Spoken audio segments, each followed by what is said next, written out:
আসসালামু আলাইকুম ওয়া রাহমাতুল্লাহি ওয়া বারাকাতুহু। আল্লাহুম্মা সাল্লি আলা মুহাম্মাদ ওয়া আলে মুহাম্মাদ। প্রিয় আহলে বায়তের চাহেনেওয়ালা যিনারা আছেন, আল্লাহর রহমতে আপনারা সবাই সুস্থ থাকুন। এখন একটা প্রশ্ন পাঠিয়েছে, আগে প্রশ্নটা শুনে নিই, তারপরে আপনাদের সম্মুখে উত্তর দেব। রেকর্ডিং চালু। আসসালামু আলাইকুম। ওয়া আলাইকুম আসসালাম। কে? আমি সাইদ বলছি। কোথায় থেকে? আমি বাসাবাড়া থেকেই বলছি। আমার বাড়ি হচ্ছে সিদাই। থানা কোথায়? থানা নানুর থানা। জেলা? জেলা বীরভূম। হ্যাঁ, কি বলছেন বলুন। আমি একটা প্রশ্ন করছি আপনাকে, যে নবী পাক সাল্লাল্লাহু আলাইহি সাল্লাম নূরের তৈরি না মাটির তৈরি? এরকম তো বিভিন্ন জন বিভিন্ন দিয়েছে। ঠিক আছে, আপনার পছন্দ মতো উত্তর আপনি কাল পরশুর মধ্যে পেয়ে যাবেন। প্রিয় সাহিদ ভাই, আপনার প্রশ্ন আমি এবং আহলে বায়তের চাহানেওয়ালা সবাই শুনে নিল, তো উত্তরটা আপনি শুনুন।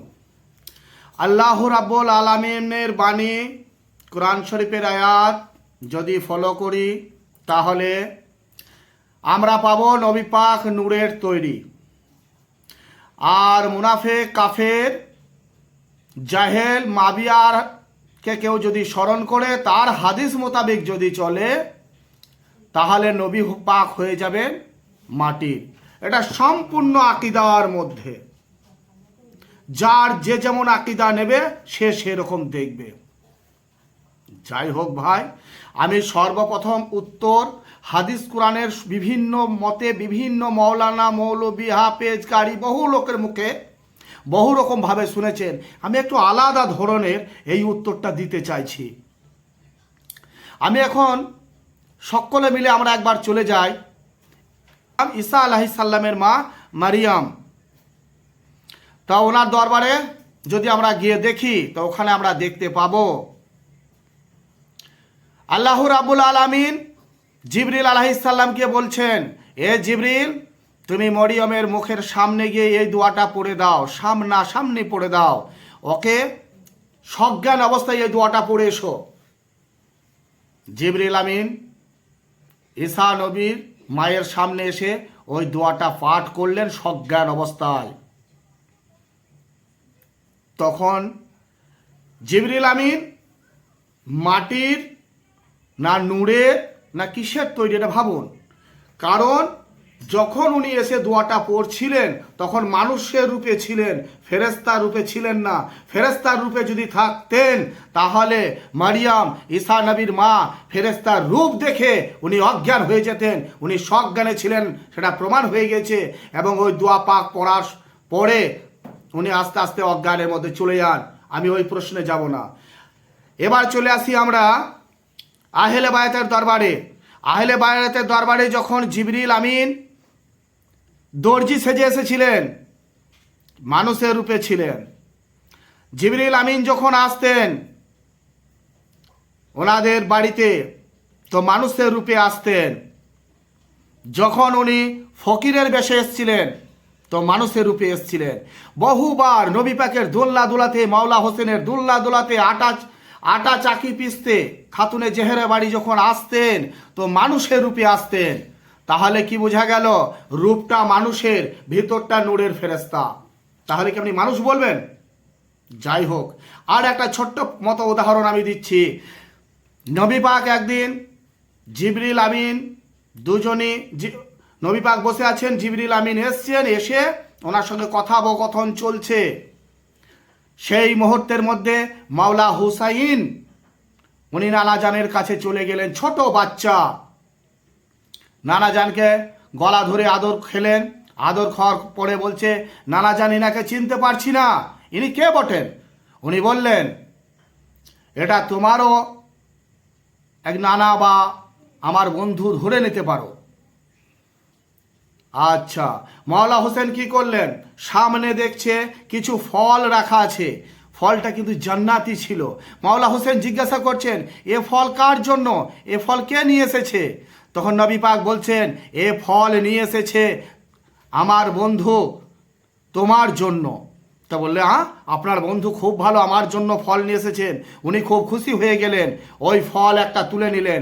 সর্বপ্রথম বলছেন, এ আমার নানা, এই ফল যখন আপনার বন্ধু নিয়ে এসছে, এই ফল সর্বপ্রথম আপনি বিসমিল্লাহ করুন। নবী পাকের মুখ মোবারকে ভরে দিলেন, নবী পাক মুখের মধ্যে ভরে নিলেন।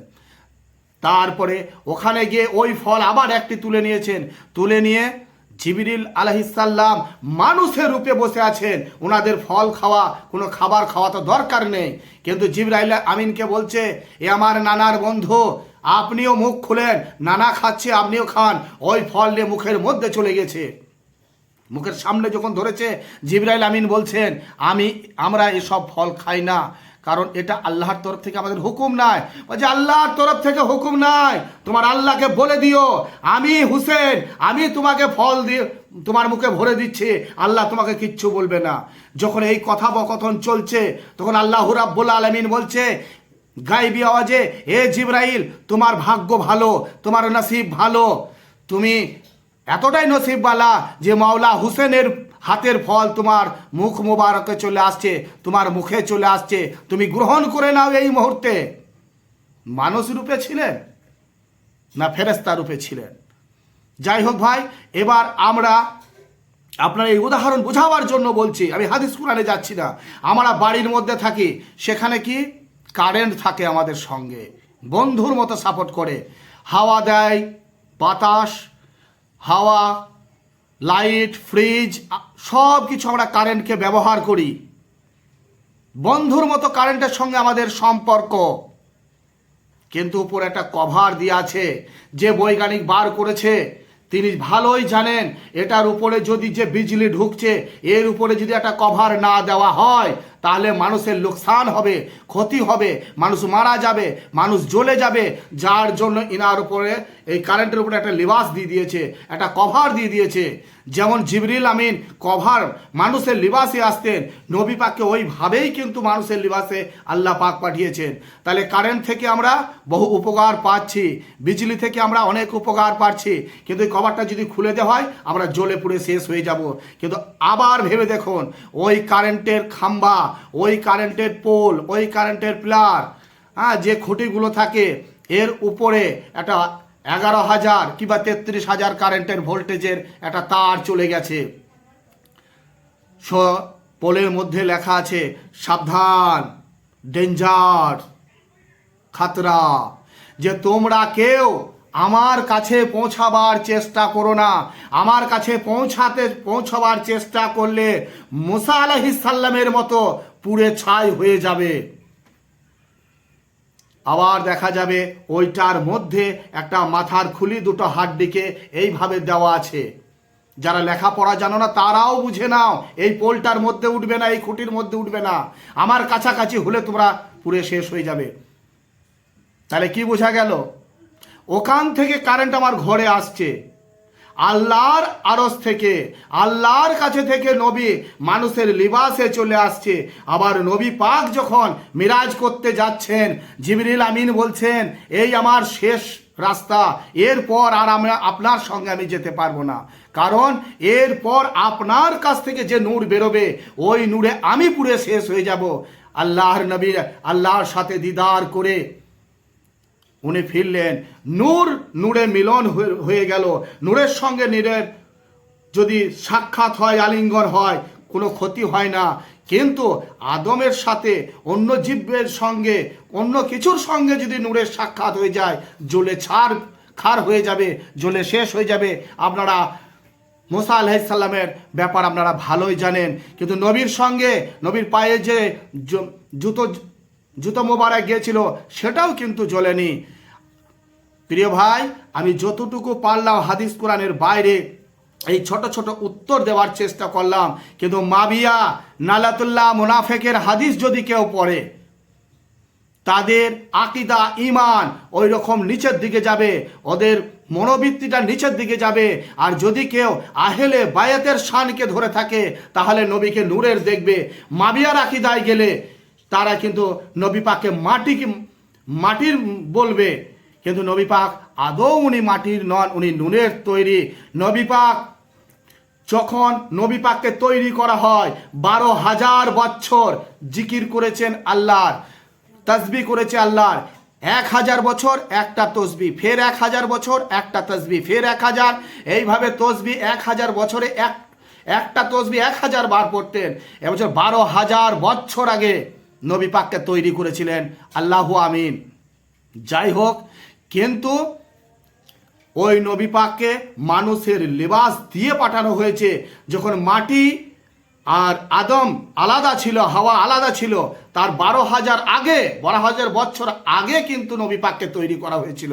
কিন্তু এই মুনাফেক কিছু মোল্লা বেরিয়েছে যারা মাবিয়াকে ফলো করে, মাবিয়াকে মেনে চলে, তারা নবীকে মাটি দেখবে।